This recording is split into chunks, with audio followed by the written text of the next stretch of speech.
He ordered his troops to abandon the Central Highlands. He was giving up 6 provinces to the North Vietnamese without a shot being fired. His calculation was he could use the troops to reinforce the defense of Saigon. It was far from being a glorious moment. This armoured spearhead of officers, men and their families had abandoned the rest of the convoy of 150,000 civilians. They were supposed to lead Convoy Bravo 7 to safety, but the plan was ignored when the communist forces blockaded the road 15 miles from here. It was certainly not a case of women and children first, gallant soldiers last. Martin's confidence in the South Vietnamese army was not borne out. Army officers were the first to run, followed by their men, and finally, tens of thousands of civilians. Many of them were killed in North Vietnamese ambushes along what was to become known as the Convoy of Tears.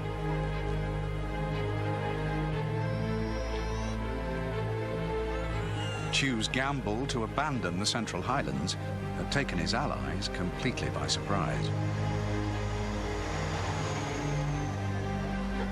Ils ont pris la décision, M. TRUNG a pris la décision sans en informer les Américains au préalable. Et c'est moi, bizarrement, qui ai informé l'ambassadeur des États-Unis de cette décision que M. TRUNG m'avait raconté le plus naturellement du monde. Il m'a raconté, il m'a dit voilà, nous allons évacuer. Et nous allons nous rassembler autour de Saigon. Et alors il se trouve que quelques heures après, j'ai rencontré M. Martin par hasard. Enfin, et je lui ai dit à propos, donc vous savez, les sudistes enfin, sont en train d'évacuer les plateaux. Et alors là, il a blêmé, il m'a dit c'est pas possible.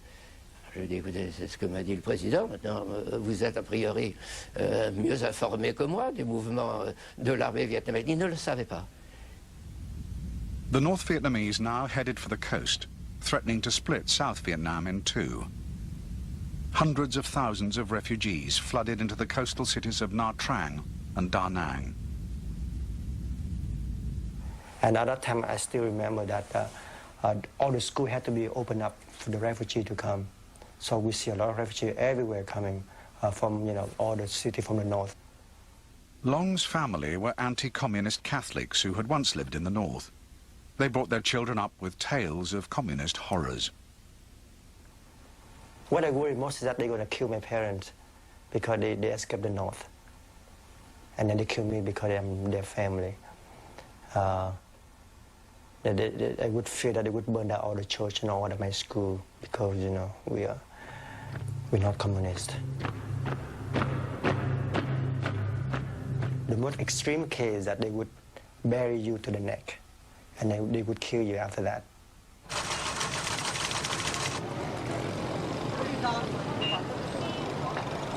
The rumors of communist reprisals spread through Da Nang, South Vietnam's second largest city. With the North Vietnamese now poised to take Da Nang, its frightened citizens became desperate to get out. It was chaos. Everybody was, trying to figure out how to get out, and of course, the people that had American contacts were all trying to lean to us to see if they could get some help from the U.S. government. It was like a colony of ants that all of a sudden smelled honey. From very, very quiet days and normal days, all of a sudden there were people, little ants running everywhere you could see.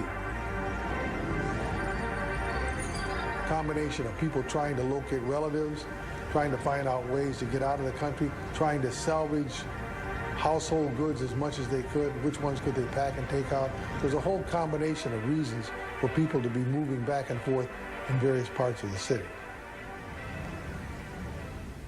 My mom asked me to go buy a ticket for the family to go to Saigon. And I remember to go buy a ticket, I had to fight my way through a lot of people to get to the counter. But we're lucky enough to buy enough ticket for my mom and a bunch of us to go to Saigon. Long and his family left for Saigon.